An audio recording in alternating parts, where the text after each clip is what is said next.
አሁን የምነግራችሁ እነዚህ 7 የህልም ፍቺዎች ኮመንት ላይ የተጻፉ ህልሞችን በማየት ነው የሰራሁት።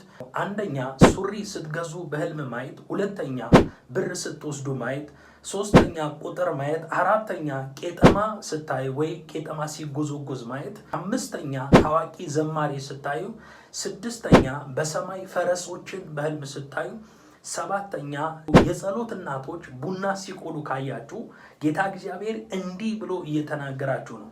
የእግዚአብሔር ጸጋ ይብዛላችሁ። ባሮክ ሚዲያ የተከታተላችሁ ቤተሰብ የሆናችሁ ቪዲዮ ስትጀምሩ ላይክ በማድረግ ጀምራችሁ እስክትጨርሱ ድረስ አብራችሁ ከኔ ጋር እንድትሆኑ በጌታ ፍቅር ጠይቃችኋለሁ። ኮመንት ላይ አሁንም ህልሞቻችሁን በመጻፍ እንዲሰራላችሁ የምትፈልጉትን ህልሞች ሌሎች ደግሞ ለወዳጆቻችሁ፣ ለጓደኞቻችሁ፣ ለሌሎች ሼር እንድታደርጉ አዲስ የሆናችሁ ደግሞ ሰብስክራይብ እና የደወል ምልክቷን እንድትጫኑ ጠይቃችኋለሁ። አሁን ወደ ህልሙና ወደ ፍቺው እንሄዳለን። የመጀመሪያው በህልሞቻችሁ ሱሪ ስትገዙ በማየት በመጽሐፍ ቅዱስ ውስጥ ልብስ በአጠቃላይ ማንነትን፣ መንፈሳዊ ቁመናንና ዝግጅትን የሚወክል ፍች የሚሰጥ ነው። ሱሪ ደግሞ የታችኛውን የሰውነት ክፍል መሸፈኛ እንደመሆኑ መጠን ከጥንካሬ፣ ከመንፈሳዊ ጉዞ ወይ ለስራ ከመታጠቅ ወይ ከዝግጅት ጋር የተያዘ ፍቺ አለው። በህልም ሱሪ መግዛት የሚከተሉት ዋና ዋና ፍቺዎች ሊኖሩት ይችላሉ። የመጀመሪያው የኃላፊነትና የሹመት ምልክት ነው። በመጽሐፍ ቅዱስ አዲስ ልብስ መልበስ ብዙውን ጊዜ የደረጃና የስልጣን ምልክት ወይም የስልጣን ለውጥ ተደርጎ ይወሰዳል።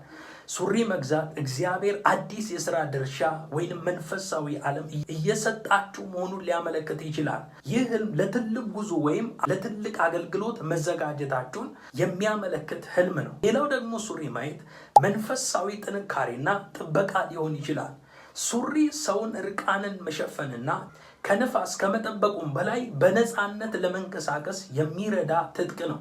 በህይወታችሁ ውስጥ በራስ መተማመናችሁ እየጨመረ እየበዛ መሆኑንና እግዚአብሔር በፈተናዎች ውስጥ ጽናትን እየሰጣችሁ እንደሆነ ፍንጭ የሚሰጥ ህልም ነው። በምሳሌ ምዕራፍ 31 ቁጥር 17 ላይ ወገቧን በኃይል ትታጠቃለች፣ ክንዷንም ታበረታለች ብሎ ስለ ልባም ሴት ይናገራል። ይህ ህልም የመንፈሳዊ ጥንካሬ ምልክት ሊሆን ይችላል። ሱሪ ማየት የውርደት መሸፈን፣ የኃጢአት ንስሐ ሊሆን ይችላል። ልብስ መግዛት ራቁትነትን ለመሸፈን የሚደረግ ጥረት ነው። ያለፈው የኃጢአት ምዕራፍ፣ ያለፈው ስህተት ወይም ከድካም ህይወት ነፃ መውጣታችሁን የሚያሳይ ህልም ነው።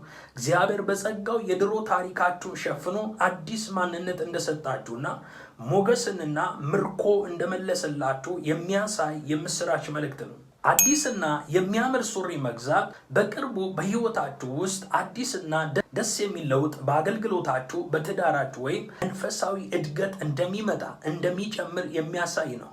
ረጅም ሱሪ መግዛት ይህ በስራችሁ ወይም በአገልግሎታችሁ በህይወታችሁ ውስጥ ያላችሁ መንፈሳዊ ብስለት ወይም ያላችሁ ነገር የተሟላ ጥበቃን የሚያሳይ መልእክት ነው። ነጭ ሱሪ መግዛት መንፈሳዊ ንጽህናንና ሰላምንና በጽድቅ መንገድ ላይ መጓዛችሁን የሚያሳይ ፍንጭ የሚሰጥ ነው። ጥቁር ሱሪ መግዛት ከቁም ነገር፣ ከስልጣን ወይ ደግሞ ጥንቃቄን ከሚፈልግ አዲስ የህይወት ጉዞ ጋር የተገናኘ ሊሆን ይችላል። በኤፌሶን ምዕራፍ 6 ቁጥር 14 ላይ እንግዲህ ወገባችሁን በእውነት ታጥቃችሁ የጽድቅንም ጥሩር ለብሳችሁ በሰላም ወንጌል በመዘጋጀት እግሮቻችሁ ተጫምተው ቁሙ ይላል። ሁለተኛ ብር መውሰድ። በህልሞቻችሁ ብር ስትወስዱ ካያችሁ እግዚአብሔር እንዲህ ያላችሁ ነው። በመጽሐፍ ቅዱስ ውስጥ ብር ወይም ገንዘብ እንደ ህልም ሁኔታ በረከትን፣ ኃላፊነትን ወይንም ፈተና ሊያመለክት ይችላል። በህልም ብር መውሰድ የሚከተሉት ዋና ዋና ትርጉሞች አሉ። የመጀመሪያው መለኮታዊ አቅርቦትና በረከት እንደሆነ ፍንጭ ይሰጣል። ብር መውሰድ እግዚአብሔር ለጸለያችሁ ጸሎት መልስ እየሰጣችሁ መሆኑን የሚያሳይ ህልም ነው። ይህ ማለት በህይወታችሁ ለገጠማችሁ ነገር፣ ለጀመራችሁት አገልግሎት ስራ የሚሆን የበረከት ጉብኝት ከማይጠበቅበት ቦታ እንደምትቀበሉ የሚያበስር ህልም ነው። እግዚአብሔር ለአብርሃም፣ ለይስሐቅ፣ ለያዕቆብ በረከትንና ባለጠግነትን እንደሰጣቸው ለእናንተም ከድካማችሁ ፍሬ የምታገኙበት፣ ፍሬ የምትቀበሉበት ጊዜ መቃረቡን ሊያመለክት ይችላል። ብር ስትቀበሉ ማየት ወይ ስትወስዱ ማየት አዲስ ኃላፊነት፣ አገልግሎት፣ ጥሪ ሊሆን ይችላል። በመጽሐፍ ቅዱስ መክሊት ምሳሌ ላይ ጌታው ለባሮቹ ብር ሰጥቷቸው እንደነበር በማቴዎስ ምዕራፍ 25 ቁጥር 14 ላይ ይናገራል። ወደ ሌላ ሀገር የሚሄድ ሰው ባሮቹን ጠርቶ ያለውን ገንዘብ እንደሰጣቸው እንዲሁ ይሆናል ይላል። ለእያንዳንዱ እንደ አቅሙ ለአንዱም 5 ለአንዱም 2 ለአንዱም 1 ሰጠና ወዲያው ሌላ ሀገር እንደሄደ በዚህ ክፍል ላይ ይናገራል። ብር ስትቀበሉ ማየት እግዚአብሔር አዲስ መንፈሳዊ ስጦታ ጸጋ ወይም ትልቅ ሰማያዊና ምድራዊ ኃላፊነት በአደራ መልክ እየሰጣችሁ ሊሆን ስለሚችል ይህንን ህልም ባያችሁ ጊዜ ራሳችሁ ማዘጋጀት እንዳለባችሁ መንገድ የሚያመለክት ህልም ነው። ይህ አደራ ደግሞ በአገልግሎት በስራችሁና በተሰጣችሁ ህዝብ ፊት እንድትተጉና ፍሬያማ እንድትሆኑ የሚጠይቃችሁ ነው። በተመሳሳይ ደግሞ ብር መውሰድ የማስጠንቀቂያ ፈተና ሊሆን ይችላል። የገንዘብ ፍቅር ወይም ያለ አግባብ የሚገኝ ትርፍ እንደ ይሁዳ 30 ብር ማለት ገንዘብ የሚገኝበትን ህገወጥ መንገዶች ሊያመለክት ይችላል። አንዳንድ ሰው ገንዘብ ለማግኘት ሲል ኮንትሮባንድ ይነግዳል፣ እጽ ያዘዋውራል፣ የተለያዩ የማይገባ የህይወት ላይፍ ውስጥ ይገባል። ስለዚህ ብር ማግኘት ከየት እንደመጣ ምንጩን በህልም ውስጥ በሚሰማችሁ መልካም መንፈስ ወይ ክፉ መንፈስ ደስ የማሰኝ ከተሰማችሁ ከጠላት ዓለም እንደሆነ እንድታውቁ ከመንፈሳዊ መንገዳችሁ እንዳያወጣችሁ የሚሰጥ የማስጠንቀቂያ ሊሆን ይችላል። መጽሐፍ ቅዱስ በአንደኛ ጢሞቴዎስ ምዕራፍ 6 ቁጥር 10 ላይ ገንዘብን መውደድ የክፋት ሁሉ ስር ነውና አንዳንዶች ይህን ሲመኙ ከሃይማኖት ተሳስተው በብዙ ስቃይ ራሳቸውን ወጉ ብሎ ይናገራል። ልባችሁ ከገንዘብ ይልቅ በእግዚአብሔር ላይ ልባችሁ እንዲያርፍ የሚናገር ህልም ነው። ከታወቀ ሰው ወይም ለምሳሌ ከቤተሰብ ወይ ከታላቅ ሰው ብር መውሰድ ከትውልድ የሚመጣ በረከትን ወይም በሰው በኩል የሚመጣላችሁን እገዛ፣ እርዳታ የሚያሳይ ነው። ከመሬት ላይ ብር ስትለቅሙ ማየት ብዙ ጊዜ እንዲህ አይነት ህልም ታያላችሁ። ይህ ህልም ካልታሰበ ቦታ የሚገኝ ሲሳይ ወይንም በረከት ማለት በመንገዳችሁ ላይ የምታገኙት እድሎችን ወይም ጥንቃቄዎችን የሚፈልግ በረከትን ያመለክታል። በሌላ አቅጣጫ ደግሞ ፈተናን ሊያመለክት ይችላል። የወርቅ ወይም የብር ሳንቲሞች መውሰድ በመጽሐፍ ቅዱስ እውነተኛ ጥበብንና የእግዚአብሔርን ቃል ክብርና ከወርቅ በላይ እንደሆኑ ይነግራል። የወርቅ ወይም የብር ሳንቲም መውሰድ በመጽሐፍ ቅዱስ የእግዚአብሔር ቃል ክብር ከወርቅና ከዕንቁ እንደሚበልጥ የሚያሳይ ነው። ስለዚህ ይህ ህልም ቁሳዊ ሳይሆን መንፈሳዊ ባለጠግነት ማግኘታችሁን ሊያመለክት የሚችል ህልም ነው። ሶስተኛ፣ በህልሞቻችሁ ቁጥር ስታዩ በመጽሐፍ ቅዱስ ውስጥ ቁጥሮች ጥልቅ የሆነ መንፈሳዊ ትርጉም አላቸው እና መለኮታዊ መልእክት አላቸው። በህልማችሁ ቁጥር ማየት እግዚአብሔር በህይወታችሁ ውስጥ ስርዓት፣ ጊዜና እቅድ ሊነግራችሁ የፈለገው ነገር እንዳለ ያሳያል። የመጀመሪያው አንድ ቁጥር ካያችሁ አንድነትንና የበረከት ጅማሮ ነው። እግዚአብሔር አንድ መሆኑንና እርሱ የሁሉ ነገር መጀመሪያ መሆኑን ያሳያል። የዚህ መንፈሳዊ መልእክቱ በህይወታችሁ ውስጥ አዲስ ጅማሮ እንዳለ ወይም ደግሞ ትኩረታችሁን በአንድ አምላክ በእግዚአብሔር ላይ ብቻ ማድረግ እንዳለባችሁ የሚጠቁም ህልም ነው። 2 ቁጥር በህልም ስታዩ ደግሞ ይህ ምስክርነትና አንድነት ምስክሮች እውነትን እንደሚያጸኑ፣ ቁጥር ደግሞ ምስክርነትን ወይም የሁለት ነገሮችን ስምምነት፣ አንድ ነገር በሁለት ምስክር እንዲጸናልህ ከሌላ ሰው ጋር ህብረት እንድትሰጥ ጥሪ ሊሆን ይችላል። በተመሳሳይ መንገድ ደግሞ በየትኛውም አካሄድ ነገሮችን ባላንስ ማድረግ እንዳለባችሁ የሚያሳይ ቁጥር ነው። 3 ቁጥር በራእይ ወይ በህልም ስታዩ መለኮታዊ ፍጹምነትን ስላሴን ይጠቁማል። አብ፣ ወልድ፣ መንፈስ ቅዱስ እንዲሁም የኢየሱስ ክርስቶስን በሶስተኛው ቀን መነሳትን የሚያመለክት ነው። ይህ መልእክት በህይወታችሁ ውስጥ መለኮታዊ ማረጋገጫ ወይም ሙሉ የሆነ መንፈሳዊ ምላሽ እያገኛችሁ መሆኑን የሚያሳይ ነው። አንድ ነገር ልትወስኑ ስትሉ 3 ቁጥር ካያችሁ ጋድ እግዚአብሔር በምትወስኑት ነገር ላይ እግዚአብሔር ጣልቃ እንደሚገባና የመለኮታዊ ፈቃድ እንደምታገኙ ፍንጭ የሚሰጥ ነው። በህልም 4 ቁጥር ማየት 4 ቁጥር አራቱን ማዕዘን ሰሜን፣ ደቡብ፣ ምስራቅና ምዕራብን እና አራቱን ወቅቶች አራቱን ነፋሳትን ያመለክታል። በምድራዊ የህይወታችሁ ምዕራፍ ላይ በምድራዊ ህይወታችሁ በስራችሁ ወይም በቤታችሁ ላይ እግዚአብሔር ስርዓትን እያመጣ ወይም አካሄድን እያመጣ እንደሆነ የሚያሳይ ነው።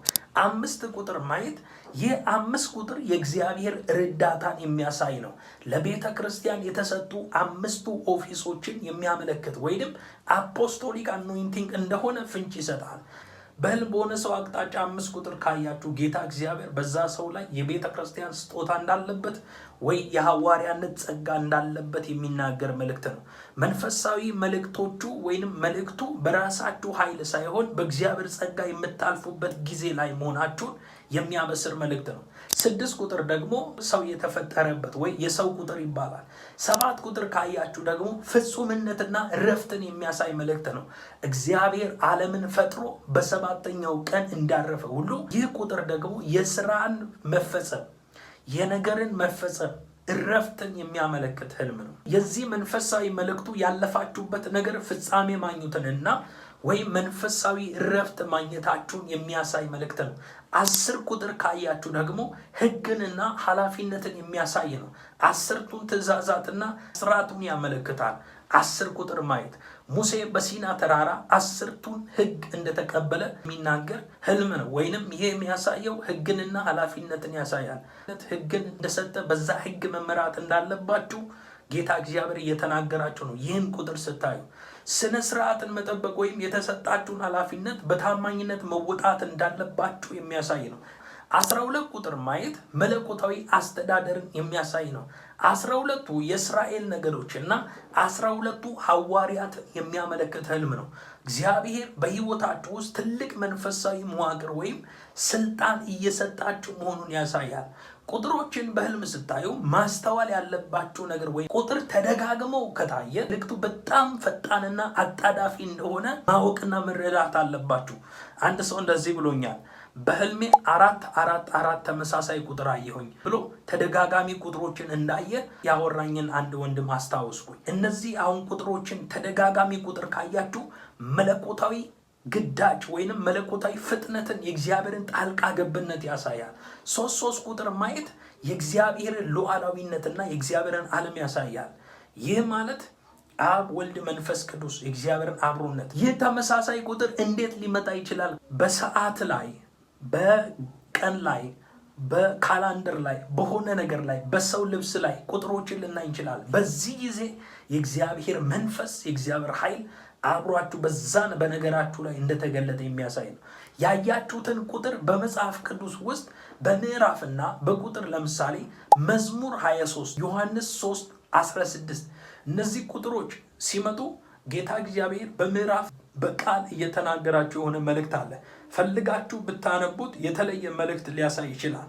ስለዚህ መዝሙር 23 ስለ እግዚአብሔር እረኝነት ይናገራል።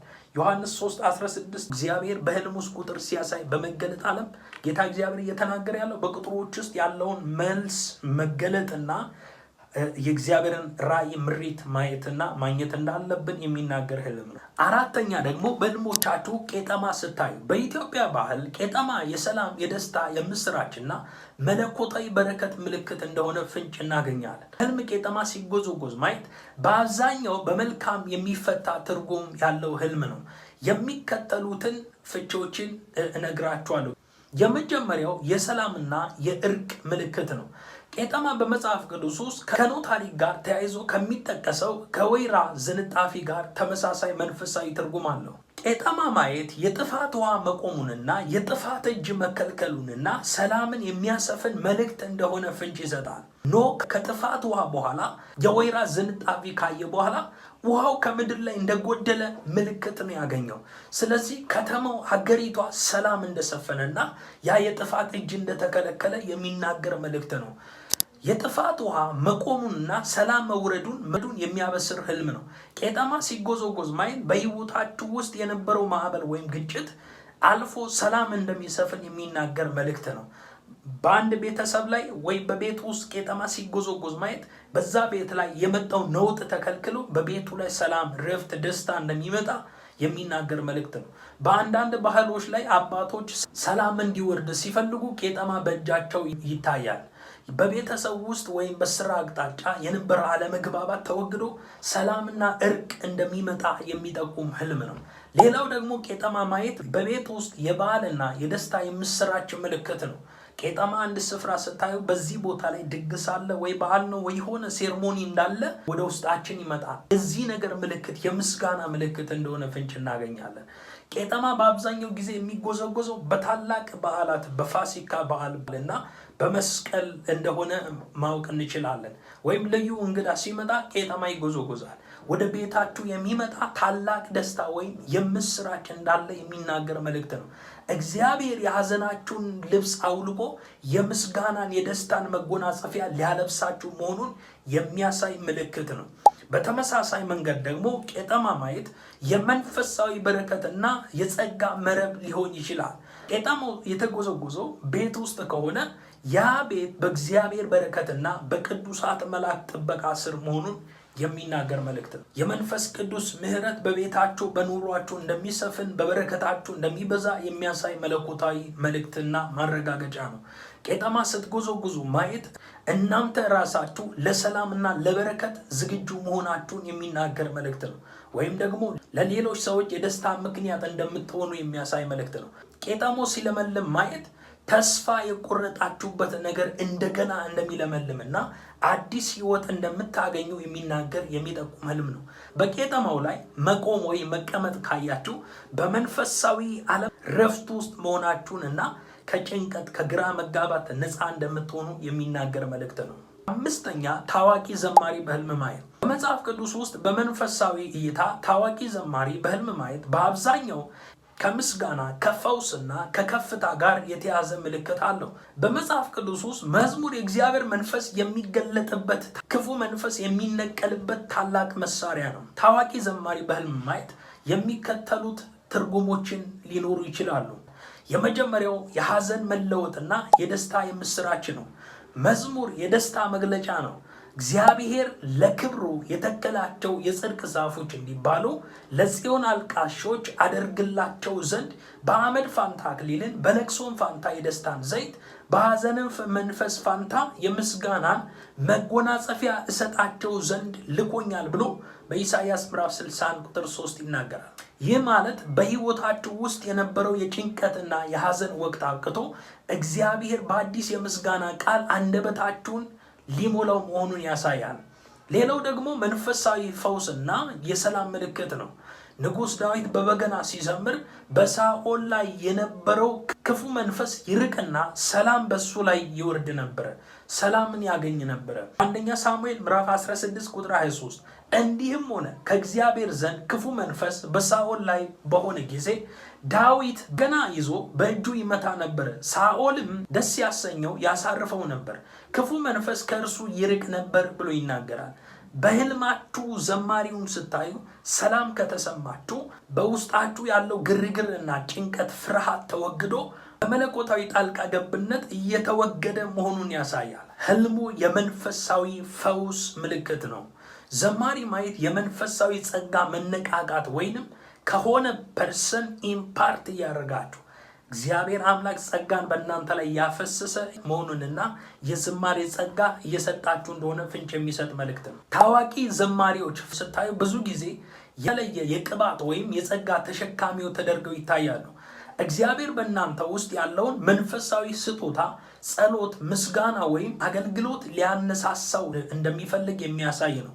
ጳውሎስ ጢሞቴዎስን በአንተ ውስጥ ያለውን መንፈስ አነሳሳለሁ እንዳለ እናንተም እንደነሱ ተጽዕኖ ፈጣሪ እንድትሆኑና የሚሰጥ መለኮታዊ መነቃቃት ሊሆን ይችላል። ያ መነቃቃት እናንተን እንደሚገልጣችሁ ፌመስ እንደሚያደርጋችሁ የሚናገር መልእክት ነው።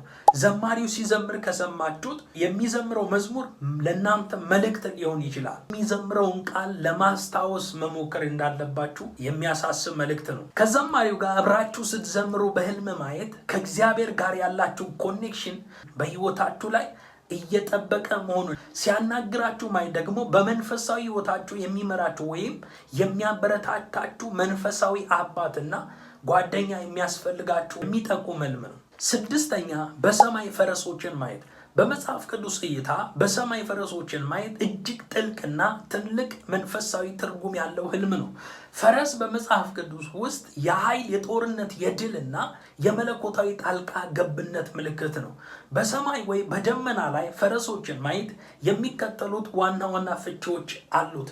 የመጀመሪያው መለኮታዊ ጥበቃና ኃይል እንደሆነ ፍንጭ ይሰጣል። በመጽሐፍ ቅዱስ ውስጥ በሰማይ ላይ የሚታዩ የፈረስ ሰረገላዎች የእግዚአብሔር ሰራዊትና ጥበቃ ያመለክታል። ለምሳሌ መንፈሳዊ ልጁ ጊያዝ አለ።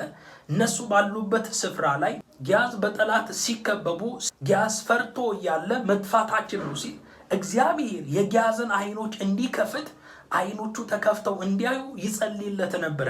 የጊያዝ አይኖች በተከፈቱ ጊዜ ምን እንደተፈጠረ ሁለተኛ ነገሥት ምዕራፍ 6 ቁጥር 17 ላይ እንዲህ ይላል።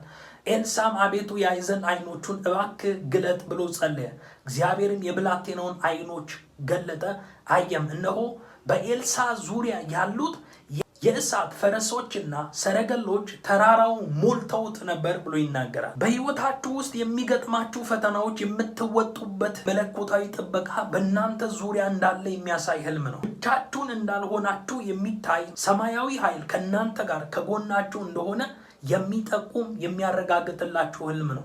ሌላው ደግሞ የድል የማሸነፍና የከፍታ ህልም ነው። ፈረስ ለጦርነትና ለድል የሚታጭ እንስሳ ነው። በሰማይ መታየታቸው ደግሞ ድሉ ከላይ ከእግዚአብሔር ዘንድ እንደተቆረጠ የሚያመለክት ነው። በስራ በአገልግሎት በየትኛውም አቅጣጫ የትኛው መንፈሳዊ ውጊያ ላይ ታላቅ ድል እንደምታገኙ የሚጠቁም ህልም ነው። ሰማይ ላይ መሆን ደግሞ ከምድራዊ ነገር ከፍ ማለት የሚያበስር ህልም ነው። ሌላው ደግሞ ይህ ህልም ማስጠንቀቂያና መለኮታዊ ፍርድ ሊሆን ይችላል። በዮሐንስ ራእይ ላይ ሲናገር አራቱ የፈረስ ጋላቢዎችን ነጭ ፈረስ፣ ቀይ ፈረስ፣ ጥቁርና ሐመር ፈረሶችን በሰማይ ሲጋልቡ ታይተዋል ብሎ በራእይ ምዕራፍ 6 ላይ ይናገራል። ይህ ህልም የሚናገረው ይህች ዓለም ወደ አንተ ያለህበት ሁኔታ ትልቅ መንፈሳዊ ለውጥ ውስጥ መሆንን ሊያሳይ ይችላል። እግዚአብሔር በመንገዳችሁ ላይ ጣልቃ ሊገባ መሆኑን የሚጠቁም የማንቂያ ሊያሳይ ይችላል። ነጭ ፈረስ በህልም ማየት የጽድቅ የድልና የንጽህና ምልክት ነው። ጌታ ኢየሱስ ክርስቶስ በነጭ ፈረስ ላይ ሆኖ እንደሚመጣ በራእይ ምዕራፍ 19 ቁጥር 11 ላይ እንዲህ ይላል። ሰማይም ተከፍቶ አየሁኝ፣ እነሆም አምባ ላይ ፈረስ የተቀመጠበት የታመነና እውነተኛ ይባላል፣ በጽድቅም ይፈርዳል ይዋጋልም ብሎ ይናገራል። ይህ ህልም የሚያስደንቅ መንፈሳዊ ከፍታን ያሳያል። ቀይ ፈረስ ስታዩ ጦርነትን ወይ ግጭትን ሊያመለክት ይችላል። ቀይ ፈረስ ከሆነ ከተማ ሲወጣ ወይ ወደሆነ ከተማ ሲገባ በዛ ከተማ ላይ ሊፈጠር ያለውን ነገር እግዚአብሔር አስቀድሞ እየተናገረ ወይ የሆነ አካባቢ ላይ ካያችሁ እግዚአብሔር የማንቂያ ወይንም የማስጠንቀቂያ መልእክት እየነገራችሁ ነው። ሰላማችሁን የሚረብሹ ነገሮች በጸሎት መቃወም እንዳለባችሁ የሚጠቁም ህልም ነው። ጥቁር ፈረስ ካያችሁ ደግሞ የኢኮኖሚ ፈተና ወይም እጥረትን ሊያሳይ ይችላል። ነገር ግን በእግዚአብሔር ኃይልና እርዳታ እንደምትሻገሩ የሚናገር መልእክት ነው። ሰባተኛ የጸሎት እናቶች ቡና ሲቆሉ ማየት። በመንፈሳዊና በመጽሐፍ ቅዱሳዊ እይታ የጸሎት እናቶች ቡና ሲቆሉ ማየት እጅግ መልካምና ተስፋ የሚሰጥ ህልም ነው። ይህ ህልም ከዝግጅት ከበረከትና ከጸሎት ምላሽ ጋር ጥልቅ የሆነ ቁርኝት አለው። ይህንን ህልም ሲፈታ የመጀመሪያው የጸሎት ምላሽና ዝግጅት ነው። መጉላት አንድን ነገር ለጥቅም ዝግጁ የሚደረግ ሂደት ነው። የጸሎት እናቶች ይህን ሲያደርጉ ማየት ለብዙ ጊዜ ሲጸለይበት የነበረው ጉዳይ በእግዚአብሔር ቤት ተዘጋጅቶ ለምላሽ መቅረቡን የሚያሳይ ነው። ማለትም እግዚአብሔር የልባችሁ መሻት ለመፈጸም በሚስጥር እየሰራችሁ መሆኑን እያሰለጠናችሁ መሆኑን የሚያሳይ ህልም ነው። እግዚአብሔር ሳምሶንን በኤሽታውን ሸለቆ ያነቃቃው ጀመር ይላል። ይህ ህልም የመንፈሳዊ መነቃቃትና የምስራች መልእክት ነው። የቡና ሽታ ደስ የሚል መዓዛ አለው። በህልም ቡና ሲቆላ ማየት በህይወታችሁ ውስጥ የሚመጣውን አዲስ መንፈሳዊ መዓዛ ወይም የምስራች መልእክት ሊያመለክት ይችላል።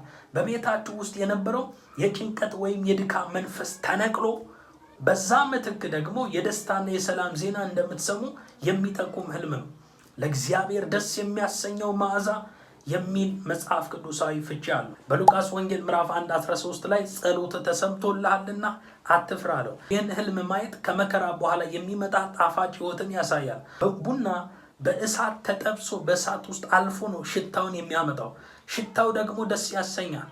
የጸሎት እናቶች ስኳር ጨምረውበት ማየት ደግሞ ትርጉሙ ይበልጥ ጠንካራ የሆነ ትርጉም አለው። አሁን ያላችሁበት የፈተና ሁኔታ ወይ አሁን ያሉበት የፈተና ሁኔታ ጊዜ አልፎ ህይወታችሁ የሚጣፍጥና ድካማችሁ በደስታ የሚለወጥበት የሚተካበት ጊዜ መቅረቡን የሚናገር ህልም ነው። እግዚአብሔር ጸጋ ይብዛላችሁ። ቪዲዮ ላይክ አድርጉ፣ ኮሜንት አድርጉ፣ ህልሞቻችሁን ጻፉ። ኮፒ ሊንክ ለጓደኞቻችሁ ለወዳጃችሁ ሼር እንድታደርጉ፣ ለአዲስ የሆናችሁ ሰብስክራይብ እና የደወል ምልክቷን ተጫኑ። በሌላ ቪዲዮ እንመጣለሁ። ሻሎም